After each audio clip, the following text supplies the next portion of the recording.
Fresh reporting on the Iranian war. It appears that Iran is winning.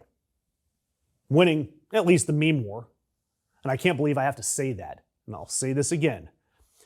The theocratic regime that stones women and hangs dissidents is currently better at the internet than the United States government. I think I need to go lie down. And I want to start with a disclaimer here. Iran is a brutal, murderous, theocratic regime that executes protesters, jails journalists, kills women just for not wearing head coverings correctly, and they actively export terrorism across the Middle East. So I'm not rooting for Iran. Iran is awful. But I also don't have to root for the Trump regime social media team either. And I just need to say this, and I need to say this with genuine pain in my soul, that this week, Iran's embassy in South Africa, of all places, had better social media than the United States government. The country that is executing gay people has a sharper digital communication strategy than the most powerful nation on earth. That's not something I had on my bingo card. I didn't have, I'm going to spend March 2026 defending Iran's meme quality on my bingo card. But here we are. And I'm going to give you a round-by-round analysis of Iran's domination of Trump. So round one, Trump posts that the U.S. is going to guard and police the Strait of Hormuz. It'll be ours, he implies. We control it now. Iran's South African embassy responds with a photo of a child's toy steering wheel. You know those little plastic ones that go in the passenger seat that do literally nothing? You zip tie it or suction cup it on. You know, the real steering wheel's right there. The child's pretend driving.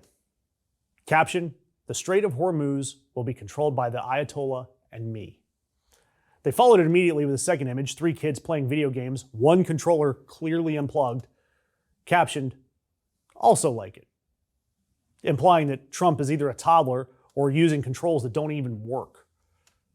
I mean, seriously, a foreign government, a government we're actively bombing, went on the internet and said, with an unplugged controller, it's also like that other meme. That's a 19-year-old intern energy right there. That's a response to a real presidential announcement. That's what we're dealing with. So we're starting 1-0, Iran leads. Round 2, Trump posting that the U.S. has been having very good and productive conversations with Iran toward a complete and total resolution. Markets surged $1.7 trillion. It's everywhere. Early advantage to the U.S. in round 2. Iran's embassy, though, they came right back posting a fake text exchange. The sender is labeled President of Peace, you. So it's the conversation is Trump texting himself back and forth with himself about the productive conversations that Iran says never happened.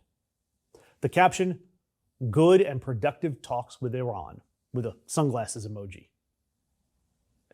It's crazy.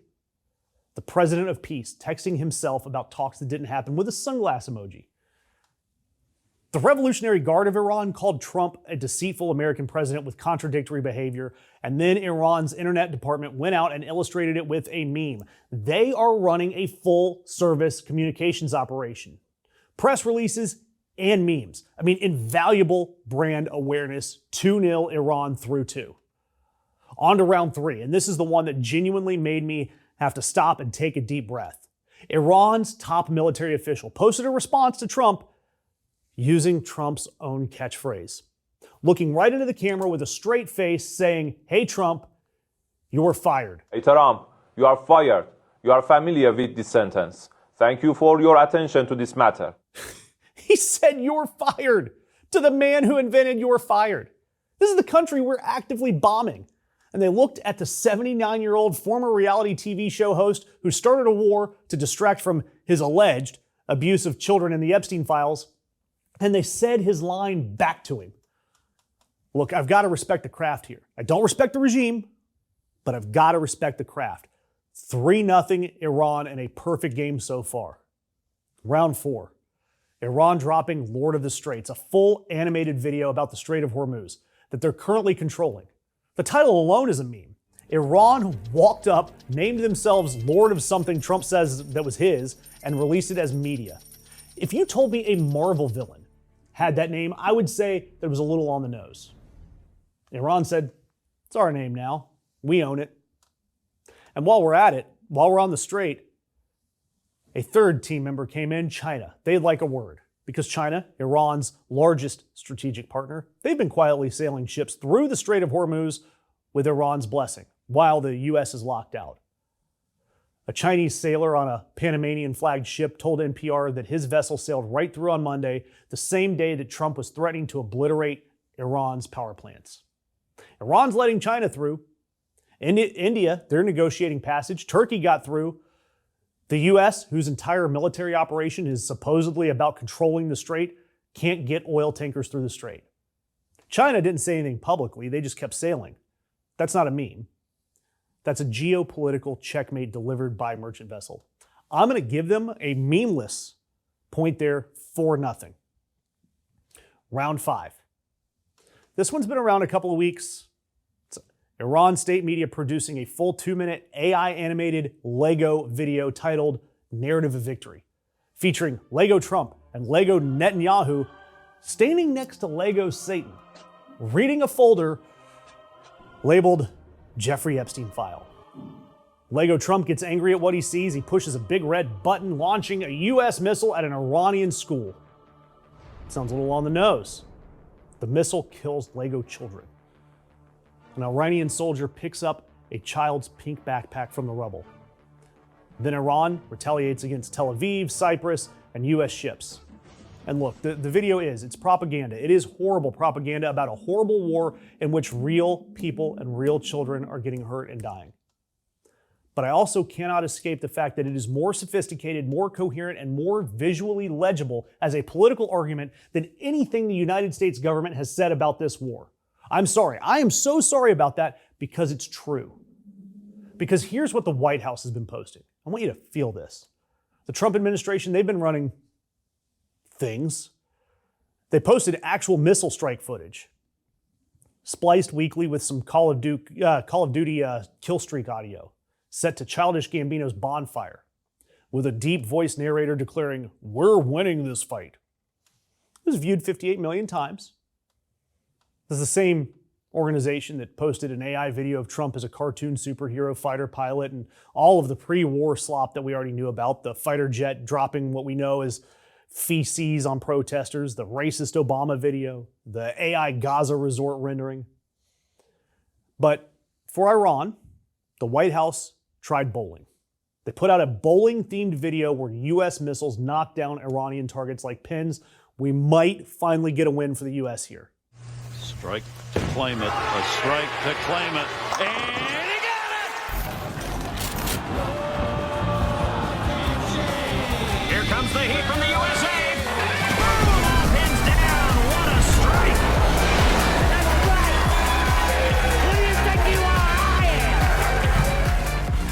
am! Not bad. I want to be fair. This almost did it. As bowling metaphors for war go, it was certainly executed. It hit the lane, it reached the pins. However, if you're going to do a bowling meme using that video, you have to know what's out there. Because the greatest bowling meme ever made was waiting at the end of the video you clipped, and it's been there for years. It's one of the greatest memes ever, and it didn't even involve missiles. That is right, I did it! That's number 5! Are you kidding me? That's right! Who do you think you are? I am! So yeah, the Trump White House brought a bowling ball to a bowling fight and still lost. Incredible. So keeping track, Iran said, toddler steering wheel, unplugged controller, texting yourself, you're fired, Lord of the Straits, China going right through. Iran won the meme war so far. I hate that, but they did. They won the meme war. And while all of this meme warfare is happening, while we're apparently governing through viral content, Trump, his actual lies about the war, that's what we're actually seeing. That's what's stacking up. Claiming that we've destroyed 100% of Iran's military capability. Meanwhile, Iran firing missiles at Israel, Cyprus, Turkey, Dubai. That 100% of Iran's military was destroyed, and they're still sending missiles all over the region. Trump said that Iran wanted to negotiate. There are no negotiations according to Iran. Iran calls him deceitful, which diplomatically is the geopolitical equivalent of leaving a 1-star Yelp review. Deceitful, would not bomb again. Trump has said that we had a virtually unlimited supply of high-end munitions while we're trying to ask for $200 billion in the next spending bill, and the Pentagon had to withdraw weapons from South Korea to keep our war in Iran going. Virtually unlimited, mostly unlimited, somewhat limited, they're all compatible if you don't really think about it. And at some point this week, Trump suggested that media outlets that shared any of these meme videos or the Iranian propaganda videos should be charged with treason, which is punishable by death. Then the White House couldn't name a single US media outlet that actually shared those videos. We almost charged the news media with treason for running videos that nobody ran. That's where we are in reality right now. I mean, the Trump regime dealing in thoughts that apparently are sane somewhere. And Iran, a country that stones women for having the wrong hemline, is somehow winning a meme war. And we can't even figure out what we're even fighting for. The whole time, Ring of Fire, we are where we actually keep score. Do us a favor, subscribe, hit that notification bell. The algorithm's not going to show you this video without engagement. And we cannot let the algorithm win this meme war too. Every like, every share, every comment helps.